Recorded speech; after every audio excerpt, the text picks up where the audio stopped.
আমি সবাইকে একটু চুপ থাকার জন্য রিকোয়েস্ট করব, যাতে করে আমরা মনোযোগ সহকারে কিছু আলোচনা শুনতে পারি। ইন্নাল হামদুলিল্লাহ নাহমাদুহু ওয়া নাস্তাঈনুহু ওয়া নাস্তাগফিরুহু ওয়া নাউযু বিল্লাহি মিন শুরুরি আনফুসিনা ওয়া মিন সাইয়্যিআতি আ'মালিনা মান ইয়াহদিহিল্লাহু ফালা মুদিল্লা লাহু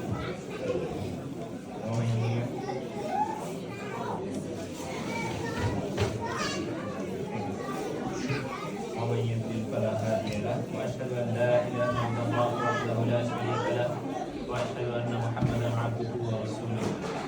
আমার কথা কি ক্লিয়ার শোনা যাচ্ছে?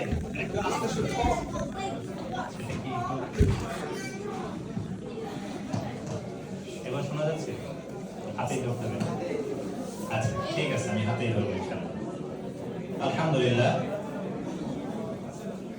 আল্লাহ সুবহানাহু ওয়া তাআলার কাছে লাখো কোটি শুকরিয়া আদায় করছি, যিনি আমাদেরকে আমাদের সকল ব্যস্ততা ভুলে আজকে আল্লাহ সুবহানাহু ওয়া তাআলার এই রহমত বর্ষণের জায়গায় আমাদের সকলকে একত্রিত করছে। এজন্য আল্লাহ শুকরিয়া স্বরূপ সকলে করছি আলহামদুলিল্লাহ। আজকে আলোচনা শুরুর আগে আমি একটা বিষয় আপনাদেরকে একটু বলতে চাই, আপনারা একটু মনোযোগ দিয়ে শুনবেন সবাই। সেটা হচ্ছে, আপনারা সবাই দেখতে পাচ্ছেন আমার সামনে কিছু পুরস্কার রাখা আছে, দেখতে পাচ্ছেন সবাই?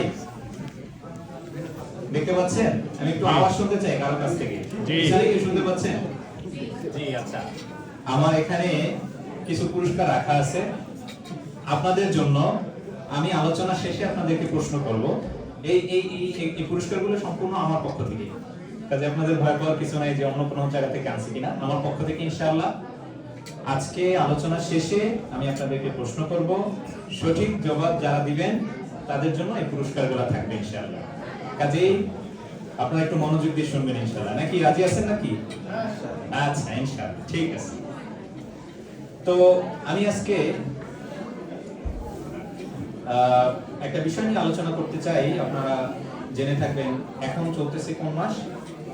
শাবান মাস, তাই না? শাবান মাস চলতেছে আরবি। আচ্ছা আমি কথা বলা যাবে না, হ্যাঁ কথা বলা যাবে না প্লিজ। তো শাবান মাস চলতেছে, সামনেই আসতেছে কি রমাদান। রমাদান কোন ফেব্রুয়ারি মাসের কত তারিখ হবে? 17 তারিখ, 18 তারিখ। আচ্ছা 17 তো 18 ফেব্রুয়ারি হবে আমাদের রমাদান। তো রমাদান কেন্দ্রিক কিছু বিষয় নিয়ে আমি আলোচনা করার চেষ্টা করব। তো আমি যে বিষয়টি নিয়ে, রমাদানের সব বিষয় নিয়ে আলোচনা করা আসলে একটা বড় বিষয়। আমি যে বিষয়টা নিয়ে ফোকাস করতে চাই সেটা হচ্ছে যে আমরা রমাদানকে কিভাবে কাজে লাগাতে পারি। রমাদানকে কিভাবে কাজে লাগাতে পারি? রমাদান কয়বার আসে একজন মানুষের জীবনে? কয়বার আসে? একটা মানুষ কত বছর বাঁচে? 60-70 ইয়ার্স। কিন্তু সে তার এই জীবনে কতবার রমজানকে কাজে লাগানোর সুযোগ পায়? প্রথম 10 বছরে তো পায় না, এর পরের বারে বা 10 বছর না, ধরেন যে 8 বছর 7 বছর সে পায় না, এরপর থেকে তো সে পাওয়া শুরু করে নাকি? আমার কথা একটু রেসপন্স করতে হবে। জি তো এই সময়ের ভিতরে আমাদের যে কয়টা রমাদান আসে সেগুলো আমরা সতর্ক থাকি না। এজন্য কি হয়, আমরা অনেক ক্ষেত্রে আসলে রমজানকে হারাই ফেলে, রমজানকে সঠিকভাবে কাজে লাগাতে পারি না।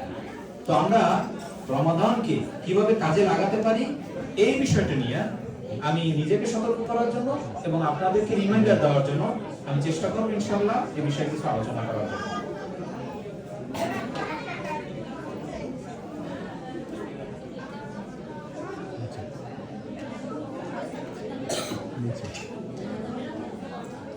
তো আল্লাহ সুবহানাহু ওয়া তাআলা কোরআনে বলছেন, বাদা আউযু বিল্লাহি মিনাশ শাইতানির রাজীম, ইয়া আইয়ুহাল্লাযীনা আমানু কুতিবা আলাইকুমুস সিয়ামু কামা কুতিবা আলাল্লাযীনা মিন ক্বাবলিকুম লাআল্লাকুম তাত্তাকুন।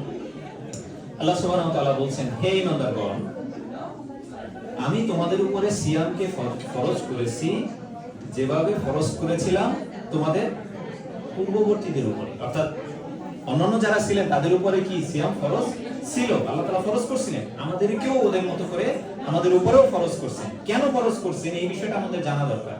এরপরেই আল্লাহ বলছেন, যাতে তোমরা তাকওয়াবান হতে পারো, তাকওয়া অর্জন করতে পারো। তাহলে বোঝা গেল যে সিয়াম আমাদের উপর ফরজ করার একমাত্র রিজন আল্লাহ এখানে কি বলছেন? তাকওয়া অর্জন। কি অর্জন? তাকওয়া অর্জন। তাহলে আমরা যদি তাকওয়াটাকে কিভাবে অর্জন করতে পারি সেটা যদি জানি, তাহলে কি হবে আমাদের জন্য? এই সিয়াম, এই পুরো রমাদানকে, রমাদানের উদ্দেশ্য যা, সেটা আমরা সঠিকভাবে কাজে লাগাতে পারবো ইনশাআল্লাহ, নাকি? আচ্ছা, এবার আসি আমরা আসলে এই রমাদানকে কিভাবে কাজে লাগাবো। প্রথমেই এর অনেকগুলো বিষয় আছে, আমি অল্প কিছু বিষয় নিয়ে এসেছি যাতে আপনাদের মনে থাকে। আপনাদের মনে থাকার কথা, আমি যে ঘোষণাটা দিয়েছি মনে আছে তো? সবার মনে আছে যে আমরা কিন্তু পুরস্কারের ব্যবস্থা রাখছি, কাজেই সবাই focus.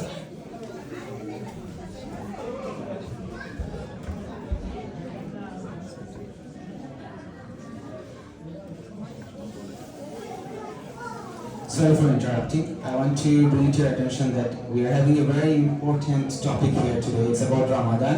Please remain silent. So, inshallah, if you have any questions for your understanding, you can raise your hand and you can probably ask Brother Ibrahim and he can probably elaborate further. But please remain silent so others can understand and be beneficial from it. Thank you. So actually, I would request everyone who is actually not Bengali, not to speak, please keep silent. It's a halakha in Bangla, so you may not understand, but at least keep silent. Jazakumullah khair. Alhamdulillah, Rasulullah sallallahu alaihi wasallam তিনি একটা হাদিসে বলছেন যে রমাদান এলে আল্লাহ সুবহানাহু ওয়া তাআলা জান্নাতের দরজাগুলো খুলে দেন। জান্নাতের দরজাগুলো খুলে দেন, জাহান্নামের দরজা আটকে দেন।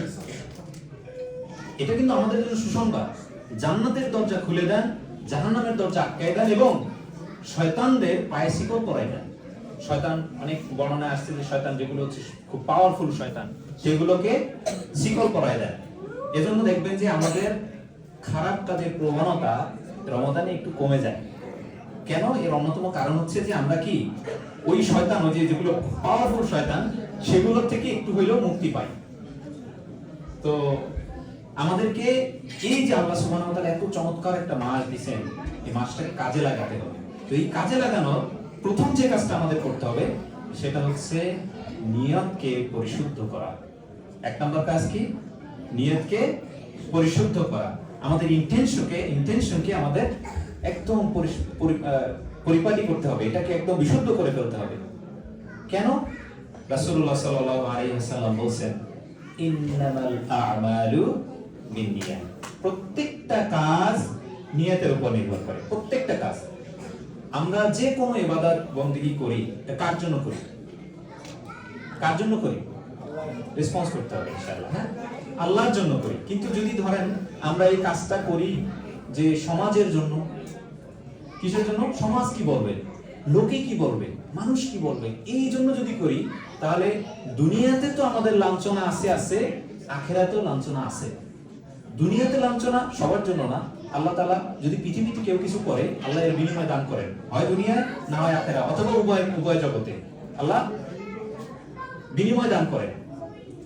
তো যদি কেউ ভালো কাজ করে কিন্তু তার ইন্টেনশন থাকে যে সে দুনিয়া পাবে, তাহলে রাসূল সাল্লাল্লাহু আলাইহি ওয়াসাল্লামের একটা হাদিস দ্বারা বোঝা যায় যে ব্যক্তি হিজরত করলো, মদিনায় হিজরত করলো কোনো মেয়ের জন্য, কোনো মেয়েকে বিবাহ করার জন্য, তাহলে সে সেটা পাইবে। কিন্তু যে ব্যক্তি হিজরত করলো আল্লাহ সুবহানাহু ওয়া তাআলার জন্য, তাহলে সে আল্লাহকে পাবে। সির্ফ একদম নিট এন্ড ক্লিন কথা। তার মানে বোঝা গেল যে আমাদের ইন্টেনশন যদি ঠিক থাকে, তাহলে আমরা আমাদের যে কোনো ইবাদত আমরা যদি শুধুমাত্র আল্লাহ সুবহানাহু ওয়া তাআলার জন্য করতে পারি, তাহলে ইনশাআল্লাহ আল্লাহ এর উত্তম বিনিময় আমাদেরকে দান করবে। আল্লাহ যে কে আছে যে সবচেয়ে উত্তম প্রতিদান দিতে পারে? কেউ আছে কি? কেউ নেই। আচ্ছা, এখন আমি একটা উদাহরণ দেই, সিম্পল উদাহরণ। আমরা যদি দুনিয়াবি কোনো উদ্দেশ্যে কোনো কাজ করি, তাহলে বিভিন্ন সময় বিভিন্ন বিপদে পড়তে হতে পারে, মনে কষ্ট পেতে হতে পারে। কিন্তু যদি উদ্দেশ্য থাকে আল্লাহকে খুশি করার জন্য, তাহলে আমাদের মনে কষ্টটা অনেক কমে যাবে। উদাহরণস্বরূপ বলি, ধরেন যে আপনি আপনার সন্তানকে লালন পালন করতেছেন, কিসের জন্য? যে আপনি বুড়ো হয়ে গেলে তারা আপনাকে দেখবে। আপনার উদ্দেশ্য কি? যে আপনার সন্তান আপনাকে বুড়ো হয়ে গেলে আপনাকে দেখবে। এই উদ্দেশ্য যদি থাকে শুধুমাত্র, তাহলে কি হবে? বুড়া হয়ে গেলেন কিন্তু আপনার সন্তান কি করলো সে দেখলো না, তাহলে আপনি কষ্ট পাবেন। আপনার মনে কষ্ট আসবে যে হে, আমি সারা জীবন এত কষ্ট করলাম ওর জন্য, ওরে আমি না খেয়ে ওরে খাওয়াইলাম, আমি নিজে না কিনে কোনো জিনিস ওকে দিলাম, ওর সমস্ত চাহিদা পূরণ করলাম, অথচ ও আজকে আমাকে বৃদ্ধাশ্রমে পাঠিয়ে দিল।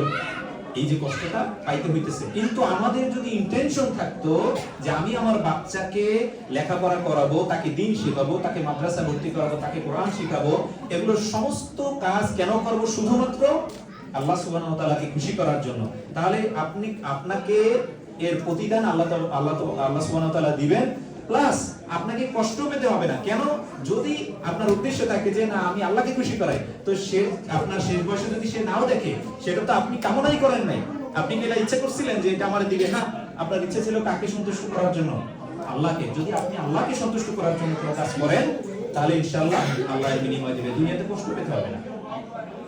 তো এটা হলো প্রথম বিষয়, যে আমাদেরকে আমাদের নিয়ত বিশুদ্ধ করতে হবে, যে আমরা সিয়াম রাখবো এই পুরো রমাদানে, সিয়াম রাখবো। তারপরে আচ্ছা ভালো কথা, আমরা আসলে দেখেন অনেক সময় আমরা রোজা বলি, নামাজ বলি, তাই না? এগুলো কিন্তু আসলে ইসলামিক টার্মিনোলজি এগুলা না। আমাদের বলা উচিত সিয়াম, আমাদের বলা উচিত সালাত। তার মানে এই না যে নামাজ বলছে এটা বিশাল একটা অপরাধ হয়ে গেছে, তা না। তবে আমাদের উচিত ইসলামিক টার্মিনোলজিগুলো সঠিকভাবে ব্যবহার করা। তো তাহলে আমাদের কি করতে হবে? আমাদের সিয়াম, আমাদের যাকাত, আমাদের সাদাকা, আমাদের সবকিছু এগুলো কার জন্য করতে হবে? একমাত্র আল্লাহ সুবহানাহু ওয়া তাআলার জন্য। এটা হলো এক নাম্বার। কি এক নাম্বার? কি? আমাদের নিয়তকে পরিশুদ্ধ করা। আচ্ছা, নাম্বার 2, খাঁটি তাওবা করা, যেটাকে বলা হয় তাওবাতুন নসুহ। আল্লাহ সুবহানাহু ওয়া তাআলা বলছেন, ইয়া আইয়ুহাল্লাযীনা আমানু তুবু ইলাল্লাহি তাওবাতান নাসুহা। আল্লাহ বলছেন, হে ঈমানদারগণ, তোমরা তওবা করো। কেমন তওবা? খাঁটি তওবা, বিশুদ্ধ তওবা, মানে তাওবার ভিতরে কোনো ফাঁক ফোকর নাই। আচ্ছা, তাওবা কি জিনিস সেটা আগে আমরা বুঝি। তাওবা মানে হচ্ছে ফিরে আসা। তাওবা শব্দের অর্থ কি? ফিরে আসা। ফিরে আসা মানে আমি একটা অন্যায় কাজ করতেছিলাম, একটা পাপ কাজ করতেছিলাম, সেখান থেকে তওবা করলাম, অর্থাৎ সেখান থেকে, সেটা তো করলাম না, সেখান থেকে ফিরে আসলাম, আমি ওই কাজ আর কখনো করব না, এরকম প্রতিজ্ঞাবদ্ধ হইলাম আল্লাহ সুবহানাহু ওয়া তাআলার কাছে। এটা হচ্ছে কি? তাওবা। তো তাওবা করতে হবে। কেমন তাওবা? কেমন তাওবা করতে হবে? বিশুদ্ধ তাওবা, খাঁটি তাওবা। রাসূলুল্লাহ সাল্লাল্লাহু আলাইহি ওয়াসাল্লাম বলছেন, হে ফাতিমা, মুহাম্মাদের কন্যা, সবাই একটু মনোযোগ দিয়ে শুনেন এটা। খোদ রাসূল সাল্লাল্লাহু আলাইহি ওয়াসাল্লাম বলতেছেন তার কন্যাকে, হে ফাতিমা, হে মুহাম্মাদের কন্যা, আল্লাহর কাছে নিজের জন্য কিছু কামাও, কিছু কামাই করো, নিজের জন্য কিছু করো। কেন? আমি আল্লাহর পক্ষ থেকে তোমার জন্য কোনো উপকার করতে পারবো না। এটা কে বলছেন? খোদ রাসূল সাল্লাল্লাহু আলাইহি ওয়াসাল্লাম বলছেন। কাকে বলতেছেন? তার কন্যা ফাতিমা রাদিয়াল্লাহু তাআলা আনহাকে। চিন্তা করা যায়, খোদ নবী সাল্লাল্লাহু আলাইহি ওয়াসাল্লাম তার কন্যাকে বলতেছেন এই কথা, যে আমি কোনো উপকার করতে পারবো না। আর আমাদের সমাজে দেখা গেছে যে কি হয়, অমুক পীরের দরবারে যাও, অমুক বাবারে ধরো, হ্যাঁ, এগুলো আসলে শয়তানের প্ররোচনা। কিন্তু শয়তান কি করে দেখেন, সারা জীবন আমাদেরকে বাধা প্রদান করে। শয়তান আমাদের ওয়াসওয়াসা দেয় কানে। আমরা যখন তওবা করতে যাই, তখন শয়তান কিভাবে ওয়াসওয়াসা দেয়? জানে থাক, পরে করিস, এই কাজটা যদি এখন না করো তাহলে এই বেনিফিট থেকে তুই মাহরুম হবি। কাজে এটা পরে তওবা করে একদম বুড়ো বয়সে তওবা করে একবার একটা হজ করে বাস জান্নাতে চলে যাবে। কিন্তু যখন আবার বুড়ো হয়, তখন আবার শয়তান এইভাবে ওয়াসওয়াসা দেয় যে আচ্ছা এখন তো অনেক বুড়ো হয়েছো, সারা জীবনে এত আকাম কুকাম করছো, এত খারাপ কাজ করছো, এখন কি তো তাওবা আল্লাহ কবুল করবে না? তাহলে কি করতে হবে? যা আবার বাবার কাছে যা। দেখছেন, বাবার কাছে, পীর সাহেবের কাছে এইভাবে পাঠাই দেয় যে তারে ধর, সে জান্নাতে চলে। আচ্ছা, সে যে জান্নাতে যাবে এর গ্যারান্টি কে দিছে? এর কোনো গ্যারান্টি আছে? খোদ রাসূল সাল্লাল্লাহু আলাইহি ওয়াসাল্লাম তার কন্যাকে এই কথা বলতেছেন, তুমি নিজের কামাই নিজেই করো, আমি কিন্তু তোমার হেল্প করতে পারবো না। আপনি কি? আপনি পিছে হয়ে গদ্দানিশীল হয়ে বসে রয়েছেন। আপনার কি এমন আছে যে আপনি সার্টিফিকেট পেয়ে গেছেন আল্লাহ সুবহানাহু ওয়া তাআলার কাছ থেকে, আপনি জান্নাতে চলে যাবেন? তার মানে এখানে কি ঘাপলা আছে। কাজেই আমাদেরকে কি করতে হবে? তওবা করতে হবে, খাঁটি তওবা। একদম হার্ট থেকে, মননে, মগজে, চিন্তায়, চেতনায়, গোপনে, প্রকাশ্যে, প্রতিটা ক্ষেত্রে, জীবনের প্রতিটা ক্ষেত্রে এমন ভাবে আল্লাহ তাওবা করতে হবে যেন আল্লাহ সুবহানাহু ওয়া তাআলা কবুল করে নেন। কিন্তু বিশুদ্ধ তাওবা, খাঁটি তাওবার জন্য কয়েকটা শর্ত আছে, দুইটা শর্ত। কয়টা? দুইটা। নাম্বার 1, যে পূর্বের যে আমরা যে গুনাহটা করেছি সেগুলোর জন্য আল্লাহর কাছে ক্ষমা চাওয়া, কিন্তু অনুতপ্ত হয়ে ক্ষমা চাওয়া। কেমন হয়? অনুতপ্ত হয়ে, রিগ্রেট করে, যে আমি আসলেই খারাপ কাজ করছি, আল্লাহ তুমি আমায় মাফ করে দাও, খাঁটি ভাবে আল্লাহর কাছে তওবা করা। নাম্বার 1। নাম্বার 2 হচ্ছে ভবিষ্যতে এই অপরাধ আর করব না, এই ব্যাপারে আল্লাহ সুবহানাহু ওয়া তাআলার কাছে অঙ্গীকার করা। তাহলে শর্ত দুইটা কি কি? নাম্বার 1 খাঁটি তওবার শর্ত, তওবা কবুল হওয়ার শর্ত দুইটা। প্রথমটা কি? প্রথমটা কি? অনুতপ্ত হয়ে আল্লাহ তাআলার কাছে তওবা করা। আর দ্বিতীয়ত কি? আর এটা করব না, এই ব্যাপারে আল্লাহর কাছে ওয়াদাবদ্ধ হওয়া। আচ্ছা, তো আমরা তাহলে এই তওবাগুলো করার ক্ষেত্রে আরো কিছু বিষয় আমাদের দেখা উচিত। সেটা হচ্ছে যে আমরা যদি কখনো কারো বিরোধ করে থাকি, সেক্ষেত্রে তার কাছ থেকে মাফ চেয়ে নেওয়া, কারণ এটা মানুষের হক। মানুষের হক নষ্ট করলে মানুষের কাছ থেকে মাফ নিয়ে নিতে হবে। তার মানে আমরা মানুষের কাছে যে আমাকে মাফ করে দেন, এক সময় আপনার বিপদ হয়ে গেছিল, মানুষ ক্ষমা করে দিবে ইনশাআল্লাহ। মানুষের কাছে অনুনয় বিনয় করলে মানুষকে আল্লাহ এত সুন্দর একটা হার্ট দিছে, আপনি যদি কাউকে সরি বলেন না, দেখবেন যে একবার বলছেন আপনি হয়তো সে রাগ করে আছে, গোসা করে আছে, দুইবার বলছেন, তিনবার, যদি 4-5 বার বলেন সে আর না করতে পারে না। কারণ আল্লাহ মানুষকে এত সুন্দর একটা হার্ট দিছে, এই হার্টটা যে কোনো সময় একদম ক্লিন হয়ে যায় খুব সহজে। কিন্তু আপনার অ্যাপ্রোচটা করতে হবে আগে। তো আমরা যেটা করতে পারি সেটা হচ্ছে মন খুলে আল্লাহ সুবহানাহু ওয়া তাআলার কাছে তওবা করব। আর আরেকটা বিষয় হচ্ছে আল্লাহর কাছে কেউ যদি ক্ষমা চায়, আল্লাহ অপেক্ষমান।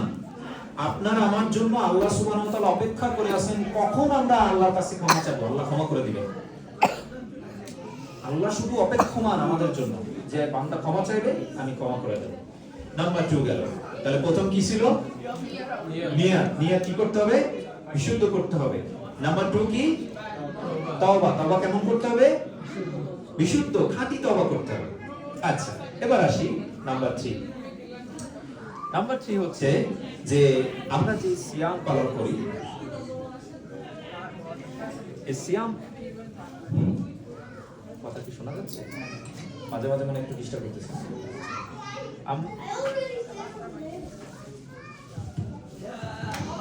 সিয়াম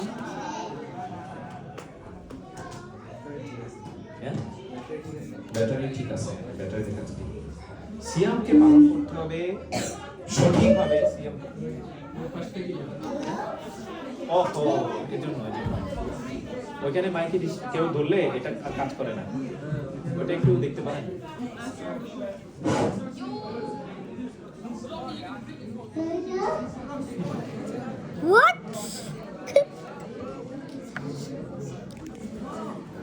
তো যাই হোক, আমাদের তৃতীয় নাম্বার 3 হচ্ছে সঠিকভাবে আমাদের সিয়াম পালন করা। সঠিকভাবে সিয়াম পালন করা। রাসূল সাল্লাল্লাহু আলাইহি ওয়াসাল্লামের একটা হাদিসে কুদসি, যেখানে আল্লাহ সুবহানাহু ওয়া তাআলা বলেন, হাদিসে কুদসি মানে যে হাদিসের ভিতরে যেটা আল্লাহর কথা, সেটা হচ্ছে হাদিসে কুদসি। আল্লাহ সুবহানাহু ওয়া তাআলা বলেন যে সিয়াম, আল্লাহ সুবহানাহু ওয়া তাআলা বলেন আসিয়ামু লি ওয়া আনা আজসি বিহি, অর্থাৎ সিয়াম হচ্ছে আমার জন্য। সিয়াম আমরা কার জন্য রাখি? সিয়াম আল্লাহর জন্য। সিয়াম হচ্ছে আল্লাহর জন্য, আর আল্লাহ বলেন এর প্রতিদান আমিই দেব। অন্য একটা বর্ণনায় আছে যে এর প্রতিদান মানে খুদ আল্লাহ নিজেই। সুবহানাল্লাহ, কে আল্লাহকে দেখতে না চায়? সিয়ামের পুরস্কার এত বড় যে আমরা জানি না যে পুরস্কারটা আল্লাহ সুবহানাহু ওয়া তাআলা কি দিবেন। অন্যান্য বিষয়গুলো আল্লাহ পুরস্কার ঘোষণা করে দিয়েছেন, কিন্তু সিয়ামের ব্যাপারে আল্লাহ তাআলা কি বলছেন যে এর পুরস্কার আমি দেব। কি দেব এটা তোমরা চিন্তাও করতে পারবে না, আমাদের কল্পনারও বাইরে। তো এর মানে হচ্ছে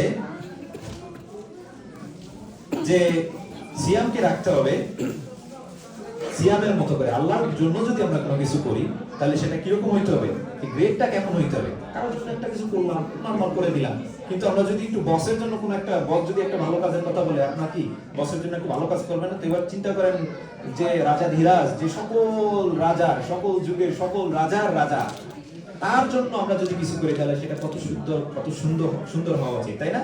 আচ্ছা, রাসূলুল্লাহ সাল্লাল্লাহু আলাইহি ওয়াসাল্লাম বলছেন, যে ব্যক্তি মিথ্যা কথা এবং মন্দ কাজ পরিত্যাগ করে না, মিথ্যা কথা এবং মন্দ কাজ পরিত্যাগ করে না, তার খাবার পানাহার এগুলো ত্যাগ করায় আল্লাহর কোনোই প্রয়োজন নাই। বুঝছেন? মানে আমরা না খায়া শুটকি দিলাম, কথা আছে না, না খায়া শুটকি দিলাম, যে খাইলাম না সারাদিন, কিন্তু আমি কি করলাম না, সিয়ামের হক পরিপূর্ণভাবে আদায় করলাম না, সিয়াম যেভাবে আদায় করা উচিত সেভাবে করলাম না, তাহলে আমাদের এই সিয়ামের কোনো লাভ নাই, আল্লাহর কোনো প্রয়োজন নেই। আচ্ছা দেখেন, সিয়ামও রাখলাম, আবার ধরেন যে সিয়াম শেষে, যখন সিয়াম শেষ হয়ে গেল, তারপরে ধরেন যে বাইর হয়ে একটা সিগারেট ধরাই দিলাম, হ্যাঁ, তো সিয়াম রাখলাম, কি হইল, যায় সুন্দর নেশাগ্রস্ত হয়ে গেলাম। তারপরে সিয়ামও রাখলাম, সারাদিন স্ক্রোলের উপরে স্ক্রোল করতে থাকলাম, হ্যাঁ, হারাম জিনিস দেখলাম। সিয়াম রাখলাম, আবার গান বাদ্য শুনলাম। সিয়াম রাখলাম, আবার সারাদিন টিভি নিয়ে পড়ে থাকলাম। তো এই সিয়াম রাখার কি কোনো মানে হইল? এটা তো শুধুমাত্র আমি না খায় শুটকি দেওয়ার মতো হইল। শুটকি চিনেন তো আপনারা নাকি? হ্যাঁ, তো না খায় শুটকি দেওয়ার মতো হইল না বিষয়টা? তার মানে কি দাঁড়াইলো? যে না, এইভাবে সিয়াম হবে না। সিয়াম হইতে হবে আমাদের প্রত্যেকটা বিষয়ের যে হক আছে সেই হকগুলো আদায় করতে হবে। চোখের হক আছে, চোখ থেকে আপনি খারাপ জিনিস দেখতে পারবেন না, হারাম জিনিস দেখা যাবে না। সিয়াম রাখবেন, চোখ দিয়ে হারাম জিনিস দেখবেন না। সিয়াম রাখবেন, কান দিয়ে হারাম জিনিস শুনবেন না। সিয়াম রাখবেন, মুখ দিয়ে হারাম কথা বলবেন না, কোনো গীবত করবেন না। সিয়াম রাখবেন, গান শুনবেন না, তারপরে নগ্নতা দেখবেন না, তারপরে আপনি টিভি, তারপরে অন্যান্য যা যা আছে নাটক, সিনেমা, এগুলো করবেন না। তাহলে আপনার সিয়ামের হক আদায় হবে। তাহলে সিয়াম রাখতে হবে, কিন্তু সিয়ামের হক আদায় করে সিয়াম রাখতে হবে। বুঝা গেল না বিষয়টা? তাহলে কয়টা হলো এটা? 3 নাম্বার না? আবার একটু ধরি। নাম্বার 1 কি? নিয়তকে বিশুদ্ধ করা। নাম্বার 2 তাওবা করা, বিশুদ্ধ তাওবা। নাম্বার 3 সিয়ামকে সঠিকভাবে আদায় করা। নাম্বার 4 কোরআনের সাথে গভীর সম্পর্ক তৈরি করা। কোরআনের সাথে গভীর সম্পর্ক তৈরি করা। রমাদান মাসেই আল্লাহ সুবহানাহু ওয়া তাআলা এই কোরআনকে নাযিল করেছেন। আল্লাহ সুবহানাহু ওয়া তাআলা বলেন, শাহরু রমাদানাল্লাযী উনজিলা ফীহিল কুরআনু হুদাল লিন-নাস। রমাদান মাস যাতে আল্লাহ সুবহানাহু ওয়া তাআলা কোরআন নাযিল করেছেন, আর এটা কি? মানব জাতির জন্য হিদায়াত। কোরআনটা কি? আমাদের জন্য হিদায়াত। রমাদান মাসে কোরআনকে নাযিল করেছেন আল্লাহ সুবহানাহু ওয়া তাআলা। এই কোরআনকে দেখেন, কোরআনকে যার সাথে মিলাবেন আপনি, সেই মহিমান্বিত হয়ে গেছে, সেই বিশাল কিছু হয়ে গেছে। আচ্ছা, কোরআন অবতীর্ণ হয়েছে কোন মাসে? রমাদানে। কোরআন অবতীর্ণ হয়েছে কোন রাতে? লাইলাতুল কদরে। কোরআন অবতীর্ণ হয়েছে কার উপরে? মুহাম্মদুর রাসূলুল্লাহ সাল্লাল্লাহু আলাইহি সাল্লামের উপরে। কোরআনকে যে যে ধারণ করছে আল্লাহ সুবহানাহু ওয়া তাআলা তাকে মহিমান্বিত করে দিয়েছেন। পৃথিবীর সবচেয়ে সেরা মাস কোনটা? রমাদান। কোরআন এই মাসে নাযিল হয়েছে। সবচেয়ে সেরা রাত কোনটা? লাইলাতুল কদর। কোরআন এই রাতে অবতীর্ণ হয়েছে। কোরআন অবতীর্ণ হয়েছে রাসূল সাল্লাল্লাহু আলাইহি ওয়াসাল্লামের উপর, রাসূল সাল্লাল্লাহু আলাইহি ওয়াসাল্লাম সর্বশ্রেষ্ঠ। কোরআন অবতীর্ণ হয়েছে এই উম্মতের উপর, এই উম্মত সর্বশ্রেষ্ঠ উম্মত। দেখছেন? তাহলে আল্লাহ সুবহানাহু ওয়া তাআলা আমাদেরকে এই কোরআনের ব্যাপারে যাতে আমরা কোরআনের সাথে গভীর মনোযোগ, গভীর সম্পর্ক তৈরি করতে পারি, সেই চেষ্টা করতে হবে এই রমাদানে। আচ্ছা, রাসূলুল্লাহ সাল্লাল্লাহু আলাইহি ওয়াসাল্লাম বলছেন, যে ব্যক্তি আল্লাহর কিতাব থেকে একটি অক্ষর পাঠ করে, কয়টি অক্ষর? একটি অক্ষর পাঠ করে, তার জন্য একটি নেকি, তার জন্য একটি নেকি, আর প্রতিটি নেকি 10 গুণ বৃদ্ধি পায়। তার মানে একটা হরফের জন্য এক নেকি। রাসূল সাল্লাল্লাহু আলাইহি ওয়াসাল্লাম বিস্তারিত বলছেন, ভাঙাই দিয়েছেন, যে আমি বলছি না আলিফ লাম মিম, এটা একটা অক্ষর, এটা বলছেন না রাসূল সাল্লাল্লাহু আলাইহি ওয়াসাল্লাম। কি বলছেন? বরং আলিফ একটা অক্ষর, লাম একটা অক্ষর, মিম একটা অক্ষর। প্রত্যেকটা লেটারের জন্য আল্লাহ সুবহানাহু ওয়া তাআলা কি করছেন? আমাদের জন্য রহমত নাযিল করছেন, আমাদের জন্য রিওয়ার্ড ঠিক করে রেখেছেন। সুবহানাল্লাহ। তাহলে আমাদের কি করতে হবে? আমাদেরকে কয়েকটি বিষয় আমাদেরকে একটু ফোকাস করলে আমরা কোরআনের দিকে আমরা মনোযোগ দিতে পারবো ইনশাআল্লাহ। নাম্বার 1, আমাদেরকে প্রতিদিন কোরআন মাজিদ তেলাওয়াত করতে হবে। সবাই একটু ফোকাস করো, হ্যাঁ, ছোট যারা আছো সবাই ফোকাস করেন, যাতে করে আমাদের উত্তরগুলো আপনারা দিতে পারেন।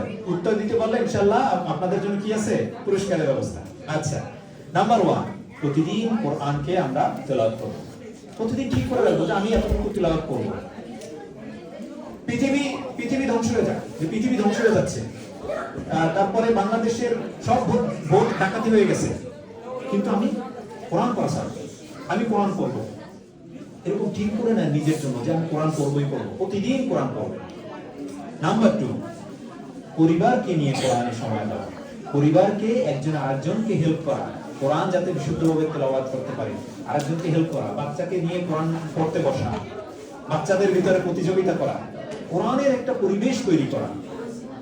নাম্বার 3, অর্থ বুঝে কোরআন পড়ার চেষ্টা করা, অর্থ বুঝে কোরআন পড়ার চেষ্টা করা, এবং যাদের উপরে কোরআন নাজিল হয়েছে অর্থাৎ সাহাবায়ে কেরাম, তারা এই কোরআনটাকে কিভাবে অ্যাপ্লাই করছে নিজেদের জীবনে সেটা চেষ্টা করা, নিজেও সেইভাবে কোরআনকে প্র্যাকটিস করা। আচ্ছা, আমি একটা উদাহরণ দেই আপনাদেরকে। ধরেন যে আপনারা শুনতেছেন তো সবাই? আচ্ছা, দেখি কে কে শুনতেছেন, একটু হাত জাগান তো। শুনতেছেন না কে কে? হাত জাগান। আচ্ছা, অনেকে হাত জাগাইছে, মাশাআল্লাহ। ঠিক আছে, তো আমি একটা উদাহরণ দেই। সেটা হচ্ছে যে ধরেন যে আজকে কানাডার প্রধানমন্ত্রী নাম কি? আচ্ছা, যাই হোক, যেটাই হোক, কানাডার প্রধানমন্ত্রী আজকে আপনাদের জন্য ঘোষণা দিছে, আমাদের সবার জন্য ঘোষণা দিছে, আজকে যদি কেউ একজন $10 কানাডার গভর্নমেন্টকে ডোনেট করে, কত ডলার? $10। কেউ যদি $10 ডোনেট করে, তাহলে তাকে আগামী মানে তার জীবনভর, তার আমৃত্যু, তাকে প্রতি মাসে $5000 করে তাকে দেওয়া হবে, তার ব্যাংক অ্যাকাউন্টে অটোমেটিক চলে যাবে। কত চলে যাবে? 5000। আপনি ডোনেশন করছেন কত? $10। এটা কে ঘোষণা দিল? কানাডার গভর্নমেন্ট ঘোষণা দিল। আচ্ছা, এবার আপনার প্রত্যেকের মোবাইলে চলে আসছে মেসেজ, আপনিও মোবাইল মেসেজ দেখছেন, কিন্তু পড়লেন, কিন্তু বোঝার চেষ্টা করলেন না যে এখানে কি মেসেজ আসছে, বোঝার চেষ্টা করলেন না কি মেসেজ আসছে। আরেকজন কি করলো? সে পড়লো, সে বুঝলো, আর $10 ডোনেট করে দিল। এবার দেখলেন কি, কালকে থেকে যেহেতু একটা টাইম দিয়ে দিল যে 12টার মধ্যে আপনার করতে হবে, 12টার পর থেকে এই লোক প্রতি মাসে সে $5000 করে পাচ্ছে, আর আপনি পাইতেছেন কত? আপনি পাইতেছেন 0। এখন আপনার কি রিগ্রেট করে কোনো লাভ হবে? লাভ হবে? তো আল্লাহ সুবহানাহু ওয়া তাআলা এই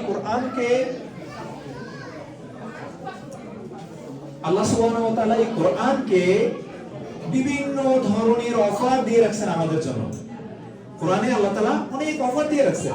এই অফারগুলো যদি আমরা না জানি, কোরআনকে যদি বুঝে বুঝে না পড়ি, তাহলে কি হলো? ওই অফার থেকে আমরা মাহরুম হয়ে গেলাম। তার মানে আমি বলছি না যে কোরআনকে না বুঝে পড়লে আপনার সওয়াব নাই। আল্লাহ সুবহানাহু ওয়া তাআলা এত দয়ালু আমাদের উপরে, এত রহমত বর্ষণ করেন আমাদের উপরে, যে আমরা যদি না বুঝেও পড়ি, তারপরে আমাদেরকে কিছু রিওয়ার্ড দেন। এটা আল্লাহর করুণা আমাদের প্রতি। কিন্তু যদি বুঝে পড়ি, তাহলে আমরা আল্লাহ সুবহানাহু ওয়া তাআলা, please keep silent. I would request everyone to keep silent, please. তো আল্লাহ সুবহানাহু ওয়া তাআলা আমাদের জন্য এমন একটা ব্যবস্থা রাখছেন যে তার নিজের কথা, চিন্তা করেন, যে রাজা ধীরাজ আমাদেরকে সৃষ্টি করেছেন, যিনি আমাদেরকে পাঠাইছেন পৃথিবীতে, তার নিজের কথা, নিজের শব্দ, সেগুলো কোরআনের মাধ্যমে আমরা দেখতে পাচ্ছি।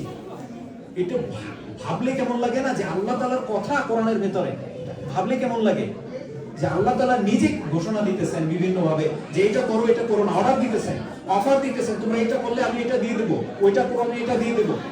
তাহলে এটা আমাদের জানা উচিত না? আচ্ছা, তার মানে আমাদের কোরআনকে বিশুদ্ধ করে, আমরা কোরআনকে বুঝে বুঝে পড়ার চেষ্টা করতে হবে। তারপর হচ্ছে যে আমাদের কোরআন পড়ার জন্য আগে টার্গেট নিয়ে নিতে হবে। এই রমাদানে কোরআনকে পড়ার জন্য আমরা কি করব? টার্গেট নিয়ে নিব, যে আমি এই রমাদানে আমি প্রথম 2 পারা বা লাস্ট 1 পারা আমি, অথবা পুরো কোরআন মাজিদ আমি কি করব? এটাকে অর্থ সহ, অনুবাদ সহ আমি পড়বো, বুঝে বুঝে পড়ার চেষ্টা করব। টার্গেট নিয়ে ফেলতে হবে। দেখেন আমরা কিন্তু পড়াশোনা কত বই পড়ে ফেলি না? কত বই পড়ে, এটা কি কত বড় বড় বই, পিএইচডি, মাস্টার্স ডিগ্রি, কত শত ডিগ্রি করে ফেলি, কত বই পড়ে ফেলি, মুখস্থ করে ফেলি।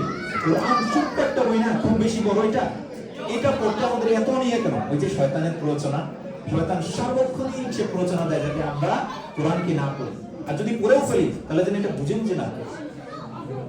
আরেকটা বিষয় হচ্ছে, যদি কেউ কোরআন মাজিদ না পড়তে জানেন, তাদের জন্য যে এই মাসটাকে ঠিক করে নেন, যে আমি এই মাসে কোরআনকে বিশুদ্ধভাবে তেলাওয়াত করা শিখেই থাকবো ইনশাআল্লাহ। বুঝা গেল? এই টার্গেট নিয়ে ফেলি আমরা যে কোরআনকে আমি বিশুদ্ধভাবে তেলাওয়াত করব, কত কিছু করে ফেলাই, এইটা করতে পারবো না, একটা ভাষা শিখে বলছি আমরা। হ্যাঁ, আমাদের মাতৃভাষা কয়জন আর এখানে যারা হচ্ছে ইংলিশে কি বলে, ইংলিশ ছিল মাতৃভাষা, আমাদের মাতৃভাষা কি বাংলা, কিন্তু আমরা কি করি ইংলিশে এখানে কি কঠোর করে কথা বলতেছি, এটা শিখে বলছি না? তো এটা যদি শিখে বলতে পারি, কোরআন এত সহজ, আল্লাহ সুবহানাহু ওয়া তাআলা এটাকে সহজ করে দিয়েছেন। আল্লাহ বলছেন কোরআনে যে আমি এটাকে সহজ করে দিয়েছি, আসলে কেউ এটাকে উপদেশ গ্রহণকারী, তার মানে কোরআনকে আল্লাহ কি করছেন সহজ করে। দেখেন ছোট ছোট বাচ্চা কি চমৎকার করে আসে কোরআন করে গেল না? তো ভাবতে কেমন লাগে না? আল্লাহ কোরআন সহজ করে দিয়েছেন আমাদের জন্য। তার কাজেই কেউ যদি চান কোরআন মাজিদ বিশুদ্ধভাবে তেলাওয়াত করা শিখবেন, তিনি এই মাসটাকে নির্ধারণ করে নেন যে আমি এই মাসে শিখবো ইনশাআল্লাহ। এখন কেউ যদি কারো হেল্প লাগে, আমি ইনশাআল্লাহ আসি, আপনাদের যদি হেল্প লাগে আমি হেল্প করবো, প্রয়োজনে আপনাদেরকে নিয়ে বসবো, কিন্তু আপনাদের থেকে আমার তো জানতে হবে যে আপনি, এটা সংকোচের কিছু নাই, আপনি কোরআনকে যদি না পারেন এতে সংকোচের কিছু নাই, আপনি ট্রাই করেন। কিন্তু ধরেন আল্লাহ না করুক যদি রমজানের পরে মরে দেন, আল্লাহ সুবহানাহু ওয়া তাআলা রমজানকে দিছিলেন আপনার জন্য, আল্লাহ যদি আপনাকে ধরে যে তোমাকে তো বার্তাও দিয়ে দিছিলাম, একজনে দাঁড়ায় বলছিল যে আমি হেল্প করব, কিন্তু তুমি যাও নাই হেল্প নিতে, তাহলে কি বলবেন আপনি আল্লাহর কাছে? কোরআন আল্লাহ সুবহানাহু ওয়া তাআলার কালাম, সবাই চেষ্টা করব ফিক্স করে নিতে যে না আমি এটা পড়বো ইনশাআল্লাহ। আচ্ছা, এটা কয়টা গেল? নাম্বার 4। আচ্ছা, আবার বলি, নাম্বার 1 কি ছিল? নিয়তকে বিশুদ্ধ করা, তাই না? নাম্বার 2 তওবা, বিশুদ্ধ তওবা করা। নাম্বার 3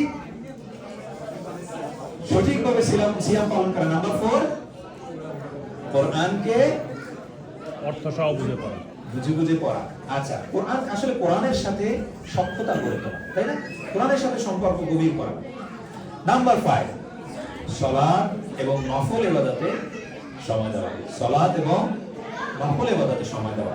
রাসূলুল্লাহ সাল্লাল্লাহু আলাইহি ওয়াসাল্লাম বলছেন, যে ব্যক্তি ঈমান এবং সওয়াবের আশায় রমাদানে কিয়াম করবে, অর্থাৎ কিয়ামুল লাইল, তার পূর্বের সমস্ত গুনাহ মাফ করে দেওয়া হবে। সুবহানাল্লাহ। তার মানে যদি আমরা কিসের আশায়? সওয়াবের আশায়, ঈমান এবং সওয়াবের আশায় আমরা যদি রমাদানে সিয়াম পালন করি এবং কিয়াম করি, সিয়াম পালন তো শর্ত রমাদানে, কিয়াম করি যদি, তাহলে আল্লাহ সুবহানাহু ওয়া তাআলা আমাদের পূর্বের আমলনামা থেকে সকল গুনাহগাতা কি করে দেবেন? মাফ করে দেবেন। Please keep silent. সবাই একটু মনোযোগ দিয়ে, পাশে কেউ কথা বললে তাকে একটু অনুরোধ করি যাতে তারা কথা না বলেন।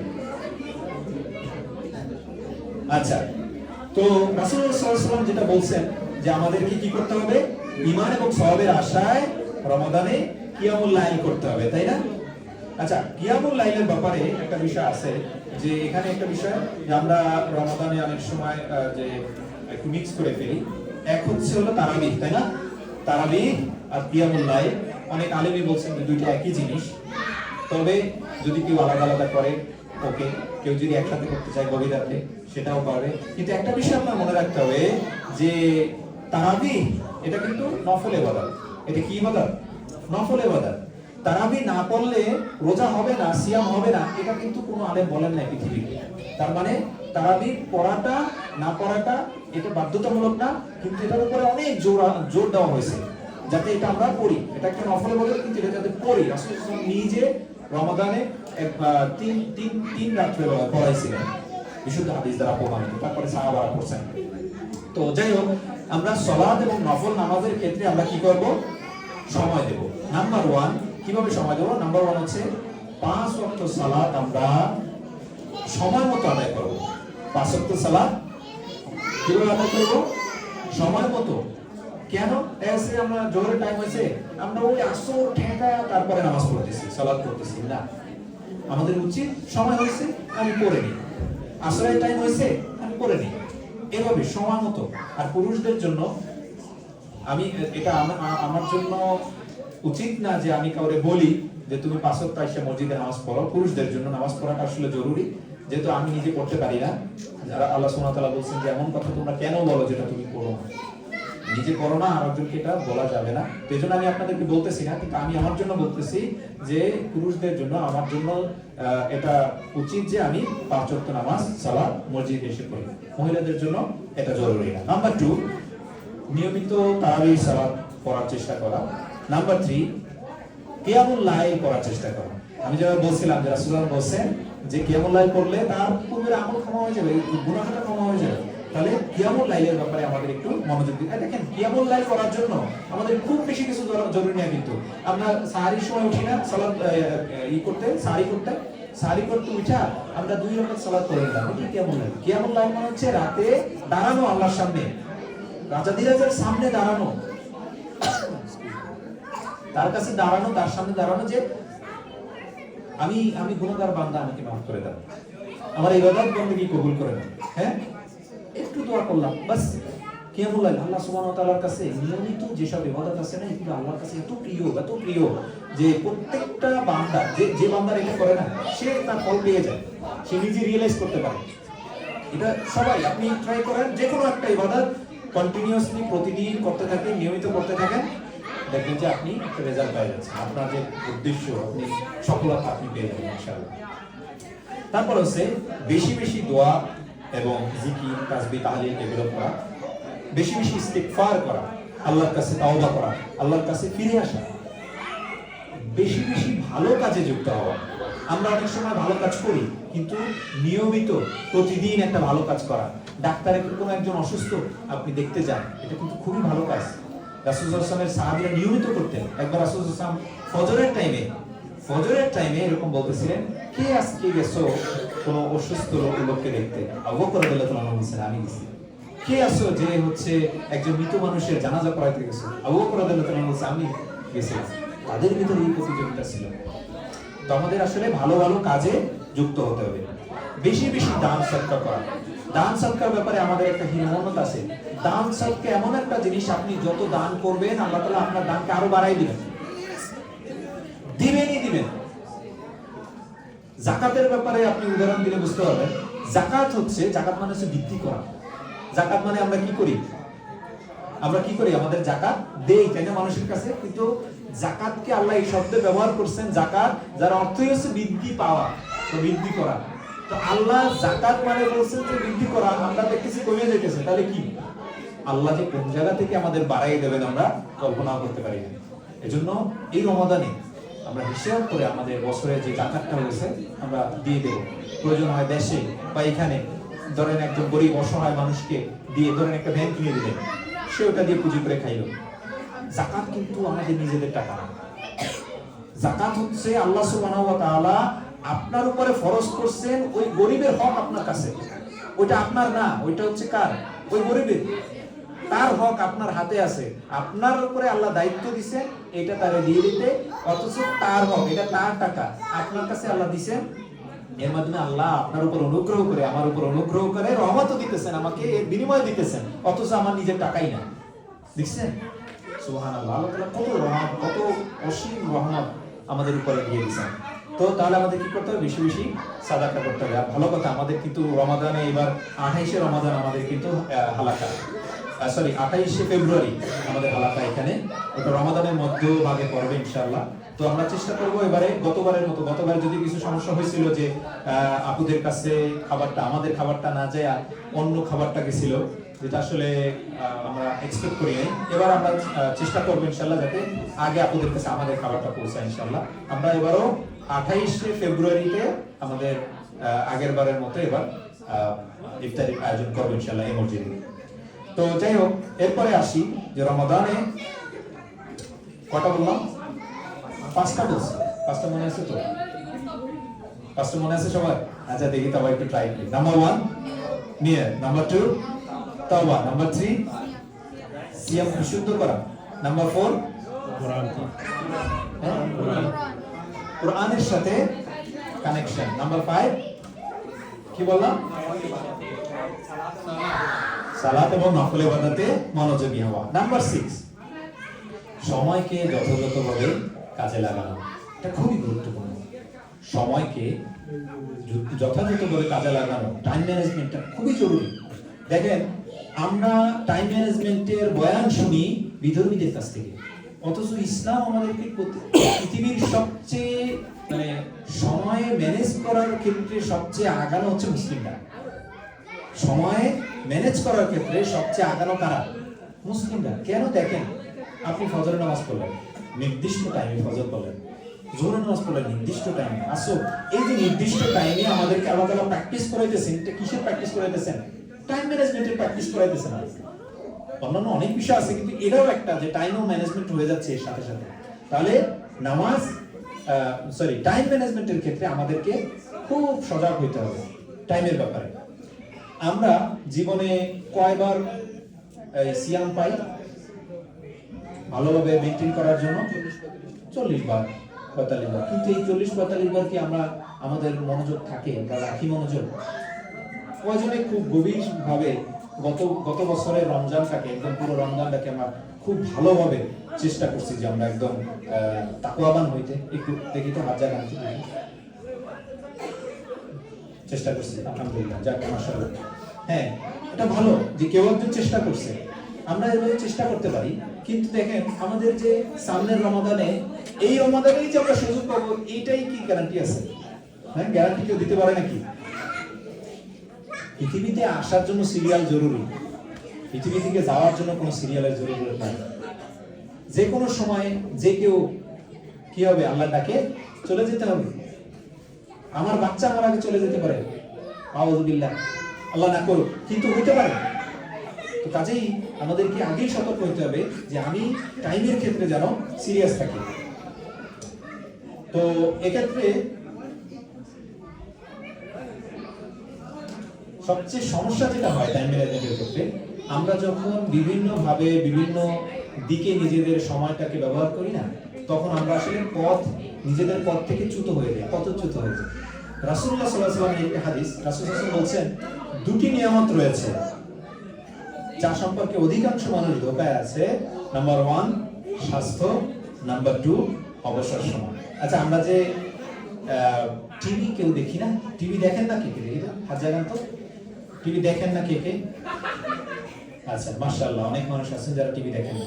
তো যারা টিভি দেখেন, তো টিভি যে দেখেন, টিভি দেখেন কি যে টাইমে আপনি খুব আপনার এটা একদম বাধা দেওয়া টাইম, যে এই টাইমে আপনার খুব গুরুত্বপূর্ণ কিছু দেখতে হবে, এরকম নাকি টিভি দেখি এখন মানে ফ্রি আছি টিভি দেখতেছি? কোনটা?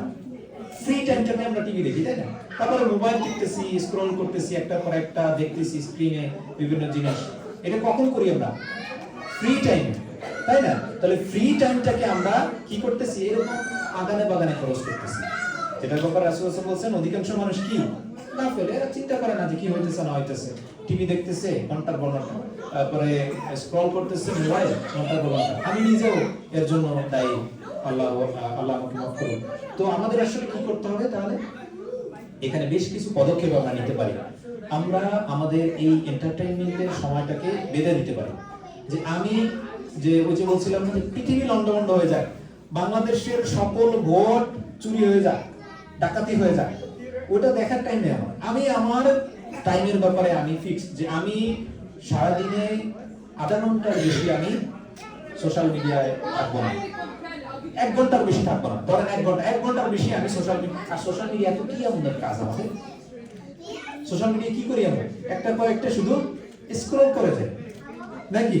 এটা কি শুধু মজা মনে হয় কি যেন খুঁজতেছি আমরা? আদৌ কি আসলে কিছু খুঁজতেছি? দেখতেছি কি আসতেছে, যা তাই দেখতেছি। তারপর ইউটিউব, এই যে এই ধরনের যে বিষয়গুলো আছে, এগুলো আমরা মেনটেন করি যে না, আমি এরকম 1 ঘন্টার বেশি আমি এন্টারটেইনমেন্টে খরচ করবো না সারাদিনে। এই পুরো রমজান, এই রমজানটা হচ্ছে ট্রেনিং এর মাস। এই ট্রেনিং এর মাসে আমরা এটাকে ব্যবহার করি যাতে আমরা শুদ্ধভাবে সুন্দরভাবে আমাদের টাইমটাকে ম্যানেজ করতে পারি। আল্লাহ সুবহানাহু ওয়া তাআলা আমাদের জন্য একটা সহজ করে দিন। যদি সবচেয়ে ভালো হয় যদি আমরা এই সোশ্যাল মিডিয়া আনইনস্টল করে দিতে পারি। জানি এটা শুনতে একটু অবাক লাগে, কিন্তু যদি পারি আমরা একবার সাহস করে যে না করে দেখি, এই রমজানে আমি করবো না, প্রতিজ্ঞা করে ফেলি, তাহলে দেখবেন যে এর কি মানে এর যে কি প্রভাব আপনার উপরে। আপনার হাতে সময়ের অভাব নেই। আমি যে কয়েকবার আনইনস্টল করছি দেখি যে আমার হাতে সময়ের অভাব নেই। তো আপনাদেরও হাতে সময় থাকবে, আমি বিশ্বাস করি যে যতক্ষণ আপনি সোশ্যাল মিডিয়া চালান, আপনি দেখবেন সোশ্যাল মিডিয়ায় বিশেষ করে ফেসবুক বা এই জাতীয় যা আছে, ওগুলো আপনি দেখতে পারেন যে আপনি কত সময় ধরে ফেসবুক চালাইছেন, কত এটাকে কি বলে স্ক্রিন টাইম নাকি স্ক্রিন টাইম কতক্ষণ। দেখবেন যে প্রতিদিন এরকম 1 ঘন্টা 2 ঘন্টার বেশি হয়ে যায়। সেটা আসলে কনসার্নিং আমাদের জন্য। আমরা মুসলিম, আমাদের সময়টাকে এভাবে অপচয় করা আসলে আমাদের ঠিক না। তাহলে আমরা এই কাজটা করতে পারি যে আমরা সোশ্যাল মিডিয়া থেকে নিজেদেরকে কন্ট্রোল করি অ্যাটলিস্ট, আর যদি খুব ভালো পারি তাহলে এটাকে আনইনস্টল করে ফেলি। আচ্ছা, নাম্বার 7 নাম্বার 7 হচ্ছে ইফতার এবং সাহারিতে অনেক ক্ষেত্রে আমরা অপচয় করি। ইফতার সাহারিতে অপচয় না করা। দেখেন আমি যে বিষয়গুলো নিয়ে আসছি, অনেক বিষয় আছে, কিন্তু আমি যে বিষয়গুলো দেখছি আমাদের ভিতরে সমস্যা বা আমার নিজের ভিতরে সমস্যা, সেগুলোকে আমি তুলে ধরছি যাতে আমাদের ভিতরে এই সমস্যাগুলো যাতে না থাকে। তো ইফতার এবং সাহারিতে আমরা অনেক ক্ষেত্রে আসলে কি করি, ইফতার অপচয় করি, সাহারিতে অপচয় করি, এটা যাতে না করি। দেখেন পৃথিবীর বিভিন্ন প্রান্তে বিভিন্ন মানুষ তারা কত অসহায় অবস্থায় আছে। আজকে ফিলিস্তিনের অবস্থা দেখেন, সেখানে মানুষ খাবার পায় না, তারা খাবার পাচ্ছে না, খাবার খাওয়ার মতো কিছু নাই, টেন্টের ভিতরে থাকতেছে, মানুষের দেওয়া ডোনেশনে তাদের জীবন চলতেছে, অথচ একসময় আল্লাহ তাদের কত কিছু দিচ্ছেন, তাদের এখন কিছুই নাই। আমাদের যে এরকম অবস্থা হবে না। আর আরেকটা বিষয় দেখেন, আমরা যে আমাদেরকে আল্লাহ সিয়াম কেন দিচ্ছেন, এই সিয়াম দেওয়ার অন্যতম একটা কারণ হচ্ছে যে আমরা যাতে ফিল করতে পারি যারা অভুক্ত অবস্থায় আছে তাদের আসলে ফিলটা কেমন হয়, তাদের ফিলিংটা কেমন হয়। একদিন শুধু না খায়া থাকে দেখেন কি অবস্থা আমাদের, সন্ধ্যার সময় মনে হয় যেন পেটের ভিতরে কি একটা অবস্থা, তাই না? এবার চিন্তা করেন তারা দিনের পর দিন, রাতের পর রাত এভাবে না খায় আছে, ছোট ছোট বাচ্চা, তাদের খাবার নেই, অথচ আমরা কি করি, একদম পোষা সাজায় তারপরে খাবার নিয়ে বসি, ডালি নিয়ে। আমাদের আসলে লজ্জা হওয়া উচিত যে আমরা খাবার দাবার কিভাবে এরকম করি, তারপরে কয়েকটা খাই, তারপর বাকিগুলো কোথায় ফেলাই দেই, গার্বেজের জন্য। কি আপনার আমার মনে হয় না যে আমাদেরকে হিসাব দিতে হবে আল্লাহর কাছে? সুবহানাল্লাহ, অবশ্যই হিসাব দিতে হবে। এই প্রত্যেকটা খাবার আল্লাহ সুবহানাহু ওয়া তাআলার নিয়ামত, এবং এই নিয়ামতকে আমরা কি করতেছি, অ্যাবিউজ করতেছি, নিয়ামতটাকে সঠিকভাবে ব্যবহার করতেছি না। আমি যতটুকু পারি ততটুকু খাবো, আর কি করবো, মানুষকে দিব, মানুষকে দাওয়াত করবো, মানুষকে খাওয়াবো। মানুষকে খাওয়ানোটা ভালো, উত্তম কাজ। আমি একজনকে সিয়াম করাবো, ইফতার করাবো, সাহারি খাওয়াবো, এটা ভালো কাজ, এটা করি, কিন্তু নিজে কখনো যেন অপচয় না করি। যেটা আমি আমার জন্য এবং আপনাদের সবাইকে বলতেছি, যাতে করে আমরা এই কাজটা না করি। দেখেন আজকে এই যে উইঘুরের কথা চিন্তা করেন, উইঘুরের মুসলমান, আফ্রিকার বিভিন্ন দেশের মুসলমান, তারপরে রোহিঙ্গা মুসলমান, কত মুসলিম, তারা কত অসহায় আছে, কত অসহায় অবস্থা আছে, তারা খাবার পায় না, তারা একটু থাকার জায়গা পায় না, আর আমরা এখানে বসে বসে খাবার অপচয় করতেছি। না, এটা করা যাবে না। আল্লাহ সুবহানাহু ওয়া তাআলা বলছেন যে তোমরা খাও এবং পান করো, কিন্তু তোমরা অপচয় করো না। এটা আল্লাহর অর্ডার, কাজেই অপচয় করা যাবে না। আমি আসলে কয়েকটা বিষয় আছে, কিন্তু আমি আর যাইতে চাই না, আসলে সময় অনেক হয়েছে। কিন্তু একটা গুরুত্বপূর্ণ বিষয় আমি একটু অ্যাড করতে চাই, সেটা হচ্ছে যে আমাদের সন্তানদের ব্যাপারে আমরা অনেক ক্ষেত্রে গাফেল থাকি, এটা করা যাবে না। সন্তানদের ব্যাপারে আমাদের একটু সিরিয়াস হওয়া উচিত। দেখেন সন্তান যখন বড় হয়, ছোট অবস্থায় থাকে, তখন যদি আমরা আমাদের সন্তানকে ট্রেনিং না দেওয়ার ইবাদতের ক্ষেত্রে, আমরা যদি আমাদের সন্তানদের সামনে নিজেদেরকে মডেল হিসেবে উপস্থাপন করতে না পারি, তাহলে যেটা হবে সেটা হচ্ছে, আমাদের দেশে, আপনাদের দেশে এই কথাটা বলে কিনা, যে কাঁচায় নোয় না বাঁশ, পাকলে করে টাস টাস। মানে হচ্ছে কাঁচা অবস্থায় বাঁশ কিন্তু নরম থাকে, তো বাঁশ যদি যখন উঠে, মাটি ফুলে যখন বাঁশ উঠে, তখন সে এদিক ফিরে উঠে, ওদিক ফিরে উঠে, তখন কি করতে হয়, মাটি দিতে হয় গোড়ায়, তারপর বাঁশটাকে সোজা করে দিতে হয়। তাহলে কি হয়, বাঁশটা একদম সোজা লম্বা হয়ে ওঠে। কিন্তু ওই নরম অবস্থায় যদি না করেন, যখন একটু বড় হয়ে যায়, তখন আর তাকে সোজা করলে কি হবে না, কাজ হবে না। তাহলে কাঁচা অবস্থায় ঠিক করতে হবে। তাদেরকে রোজা সিয়াম রাখতে চাই, রাখতে দিন, তাদেরকে সিয়াম রাখান, প্রয়োজনে ভাঙা রাখান, যে অর্ধেক দিন পরে তারা সিয়াম ভাঙবে, এরকম করে রাখান, তাদেরকে প্র্যাকটিস করান। অনেকে এরকম করে, না এত ছোট বাচ্চা পারবে, বড় হইলে করবে, না এটা না, এখনই প্র্যাকটিস করান। বড় হইলে জীবনে আর পারবেন না করতে, তখন ওই যে শক্তবাস হয়ে যাবে। এখনই প্র্যাকটিস করান, এখনই সে যেন নিয়মিত সালাতের ব্যাপারে নিয়মিত হয়, তাকে শিখান যাকাত কিভাবে দিতে হয়, তাকে শিখান চ্যারিটি কিভাবে দিতে হয়, তার হাত দিয়ে দেওয়ান। আপনি যদি কোনো কিছু দান করতে চান, তার হাত দিয়ে দেওয়ান, যে এটা দেও বাবা, আম্মু এটা তুমি দান করো, ওই মানুষকে দিয়ে দাও, এই যে তাকে শিখান। বাচ্চাদের ব্যাপারে আসলে একটু সিরিয়াস হতে হবে। এই রমাদানে আমরা বেশি বেশি প্র্যাকটিস করব, যে বাচ্চারা যাতে দিনের ব্যাপারে সচেষ্ট হয়, দিনের ব্যাপারে তারা যেন আগে আসে। আমাদের সাথে সাথে তাদেরকে সাহারিতে উঠাবো, ইফতার করাবো, মাঝখানে খায় যদি খায়, সমস্যা, বাচ্চা তো, কিন্তু তাদেরকে প্র্যাকটিস করাই। এটা আমি বিশেষভাবে জোর দেবো আপনাদের ক্ষেত্রে যাদের বাচ্চা আছে ইনশাআল্লাহ। তো আমি আর কথা দীর্ঘায়িত করতে চাই না। সর্বশেষে আমি একটা কিছু মানে সতর্ক করতে, আসলে সতর্ক না, আহ্বান করতে চাই, যে রাসূলুল্লাহ সাল্লাল্লাহু আলাইহি ওয়াসাল্লাম বলছেন ধ্বংস তার জন্য, ধ্বংস তার জন্য, এটা কিন্তু খুব সিরিয়াস কথা। ধ্বংস তার জন্য যে রমাদান পেল অথচ তার গুনাহ মাফ করতে পারল না। ধ্বংস তার জন্য যে রমজান পাইলো অথচ তার গুনাহ মাফ করতে পারল না। এটা কত বড় থ্রেট, এটা বোঝা যাচ্ছে। সে ধ্বংস, সে তার গুনাহ মাফ করতে পারে না মানে সে ধ্বংস। কাজেই আমরা খাঁটিভাবে নিয়ত করি, খাঁটিভাবে তওবা করি, খাঁটিভাবে আল্লাহ সুবহান, একমাত্র আল্লাহ সুবহানাহু ওয়া তাআলার জন্য মননে মগজে চিন্তায় চেতনায় গোপনে প্রকাশ্যে শুধুমাত্র আল্লাহ সুবহানাহু ওয়া তাআলার জন্য আমরা কাজ করি, শুধুমাত্র আল্লাহ সুবহানাহু ওয়া তাআলার জন্য ইবাদত বন্দেগী করি, তাহলে আল্লাহ সুবহানাহু ওয়া তাআলা আমাদেরকে অবশ্যই প্রতিদান দিবেন। এবং যে প্রতিদান শুধুমাত্র কে? আল্লাহ। এই রমাদানে যদি আমরা রোজা রাখি, সিয়াম রাখি শুধুমাত্র আল্লাহর জন্য, এর প্রতিদান আল্লাহ সুবহানাহু ওয়া তাআলা দিবেন, আমরা কল্পনা করতে পারি না। তো আল্লাহ সুবহানাহু ওয়া তাআলা যেন আমাদের সবাইকে এই রমাদানে সঠিকভাবে এই রমাদানকে কাজে লাগানোর তৌফিক দান করেন। আমিন। আমাদের সিয়াম, আমাদের যাকাত, আমাদের নেক আমলগুলো যেন আল্লাহ সুবহানাহু ওয়া তাআলা কবুল করেন। আমাদের ছোট বড় সকল গুনাহ আল্লাহ সুবহানাহু ওয়া তাআলা যেন ক্ষমা করে দেন, আমাদেরকে জাহান্নামের আগুন থেকে বাঁচান। ফিলিস্তিন, আরাকান, তারপরে শাম, ইরাক, সিরিয়া, আফ্রিকার বিভিন্ন দেশ, তারপরে রোহিঙ্গা সহ অন্যান্য যারা মুসলিম জনতা আছে, যারা হচ্ছে বিভিন্ন কষ্টে আছে, আল্লাহ সুবহানাহু ওয়া তাআলা তাদের কষ্টকে লাঘব করুন। আমাদেরকে এমন কাউকে পাঠাক, আল্লাহ সুবহানাহু ওয়া তাআলা আমাদের জন্য রাহবার পাঠিয়ে দেয়, আল্লাহ সুবহানাহু ওয়া তাআলা আমাদের দ্বীনকে যেন বিজয় দান করেন। আমিন। সুবহানাকাল্লাহুম্মা ওয়া বিহামদিকা আশহাদু আল্লা ইলাহা ইল্লা আনতা আস্তাগফিরুকা ওয়া আতুবু ইলাইক। এখানেই শেষ হবে কুইজ টাইম ইনশাআল্লাহ। ঠিক আছে, সবাই রেডি তো? দেখি তো কে কে রেডি না, হাত জাগান তো। সবাই রেডি? মাশাআল্লাহ। আজকে এবার দেখি কে কে রেডি আছেন, একটু হাত জাগান, অল্প জায়গায়। আচ্ছা ঠিক আছে ইনশাআল্লাহ। তাহলে আমাদের কুইজ টাইম। কুইজ টাইম হইলো আমাদের হাতে 5টি পুরস্কার আছে ইনশাআল্লাহ। তো দেখো যে যে উত্তর দিতে পারবে, যদি উত্তরের সংখ্যা বেশি হয়ে যায় তাহলে আমরা দেখবো যে কে বেশি পারছে।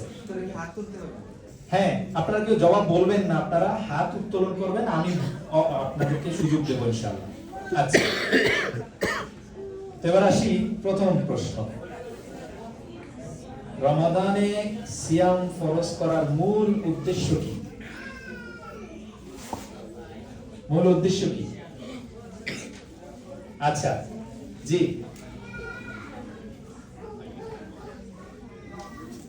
কেউ একজন তার কাছ থেকে উত্তরটা নিয়ে আসতে পারবেন বাচ্চাদের মধ্যে? তুমি একটু যাও তো, কি বলছেন একটু যাই, শুনো শুনো কি বলে। মাইক নাও, আমার নিয়ে আসা যায়। হ্যাঁ তুমি যাও, কি বলতেছো শোনো। না এটা নিয়ে যাও, এটা নিয়ে যাও, এটা নিয়ে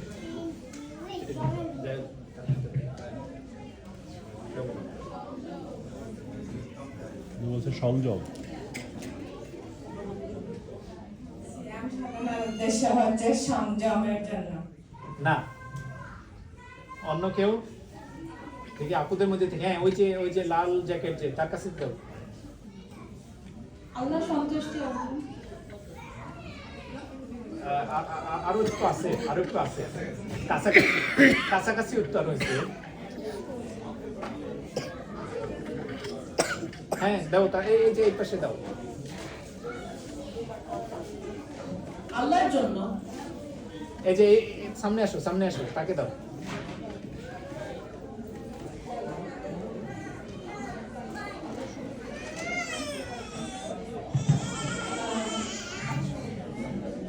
Ramadan, actually this is the month of holy month where when Allah actually revealed the Quran. This is a very special and the special day which is Laylatul Qadr. No. রমাদানে সিয়াম ফরজ করার মূল উদ্দেশ্য কি? আল্লাহর উদ্দেশ্য কি? আল্লাহ সন্তুষ্টি। আল্লাহ সন্তুষ্টি না, এটা অলরেডি হয়েছে, একজনে বলছে। আচ্ছা নিয়ে আসো, নিয়ে আসো, নিয়ে আসো, এদিকে আসো। হয়েছে, জবাব পাইছি। হ্যাঁ আচ্ছা, মেন একজন। ওকে, আমরা আসলে জবাব, অর্ধেক জবাব পাইছি। তো যদি আমরা ফুল জবাবটা পাই তাহলে তার কাছে মানে আমরা দিব, আদারওয়াইজ হচ্ছে যে প্রথম যে বলছেন রাজাকে তিনি। আচ্ছা জি, তাকওয়া অর্জনের জন্য, এটাও অর্ধেক হয়েছে, প্রথম অর্ধেক। হ্যাঁ হ্যাঁ, আচ্ছা হ্যাঁ ঠিক আছে। তো আপনি আর পাচ্ছেন না, পুরস্কারটা পেয়ে যাচ্ছেন এখানে। আচ্ছা আপনি একটু পুরস্কারটা নিয়ে যান ইনশাআল্লাহ। ঠিক আছে, দুঃখিত যে আমি আপনাকে পুরস্কারটা দিতে পারলাম না। এবার আসি দ্বিতীয় প্রশ্ন। দ্বিতীয় প্রশ্ন হচ্ছে, এবার হচ্ছে বাচ্চাদের মধ্যে থেকে এখানে, হ্যাঁ তোমাদের মধ্যে থেকে আমি দেখবো কে পারো। রমাদানকে কাজে লাগানোর জন্য প্রথম কি কাজ করতে হবে বলো? হ্যাঁ সরি,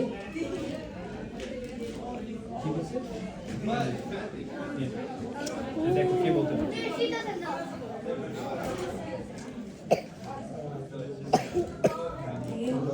দিন নো, রমাদানকে কাজে লাগানোর জন্য প্রথম কাজ কোনটা আমি বলছিলাম?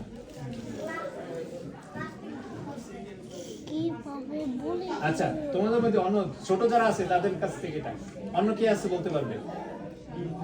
Not fasting. হ্যাঁ এদিকে হাত উঠেছে, বলো তুমি বলো। ইমান ঠিক করতে। হ্যাঁ ইমান ঠিক করতে। ইমান ঠিক করতে না, ইমান ঠিক করতে না। আচ্ছা এবার আপুদের মধ্যে থেকে, আপুদের মধ্যে থেকে না,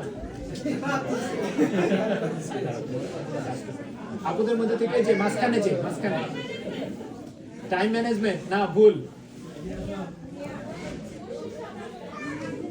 আপনারা একবার সুযোগ দিচ্ছেন, হ্যাঁ বলেন। নিয়াত, নিয়াত, ঠিক আছে ঠিক আছে, উত্তর ঠিক আছে, উত্তর সঠিক হয়েছে।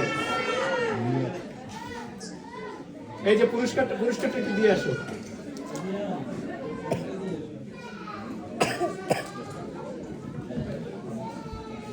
আচ্ছা বোঝা গেল আসলে আপনারা শুনছেন অনেকে মনোযোগ দিয়া, কেউ কেউ শুনেন নাই। Number 3 question, third question. আচ্ছা এবার দেখি, এবার হচ্ছে একদম জেনারেল সবার জন্য, তোমরা যদি পারো ওকে। আচ্ছা এবার হচ্ছে যে খাঁটি তওবার জন্য দুইটা শর্ত বলছিলাম, শর্ত দুইটা কি? খাঁটি তওবার জন্য দুইটা শর্ত। আচ্ছা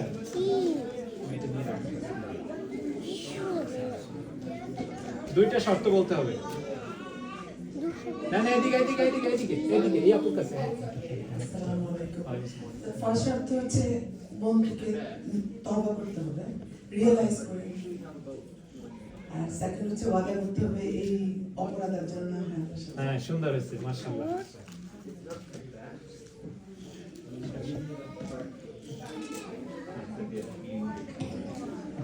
আচ্ছা আর দুইটা প্রশ্ন, এবার আর আপুদের মধ্যে থেকে হবে না, এবার হচ্ছে বাচ্চাদের মধ্যে থেকে এবং ভাইদের মধ্যে থেকে। পরের প্রশ্ন, রাসূলুল্লাহ সাল্লাল্লাহু আলাইহি সাল্লাম ফাতিমা রাদিয়াল্লাহু তাআলা আনহাকে কি সতর্কবার্তা দিয়েছিলেন?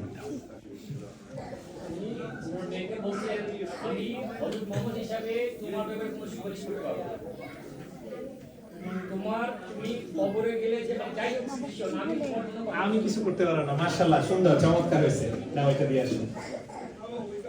আচ্ছা সর্বশেষ প্রশ্ন আমাদের কাছে, এবার সর্বশেষ প্রশ্ন।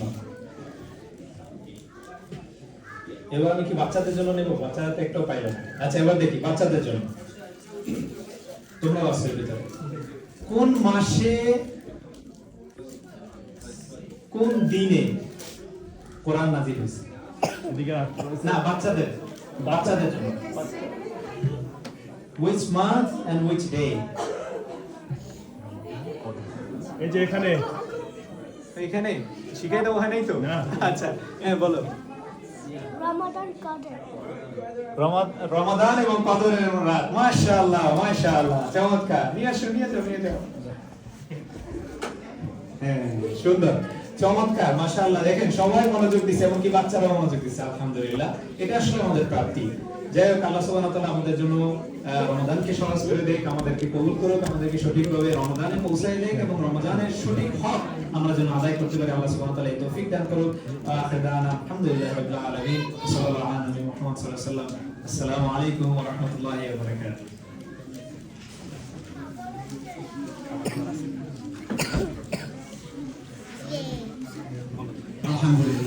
এত সুন্দর আলোচনা শুনলাম রমাদান নিয়ে।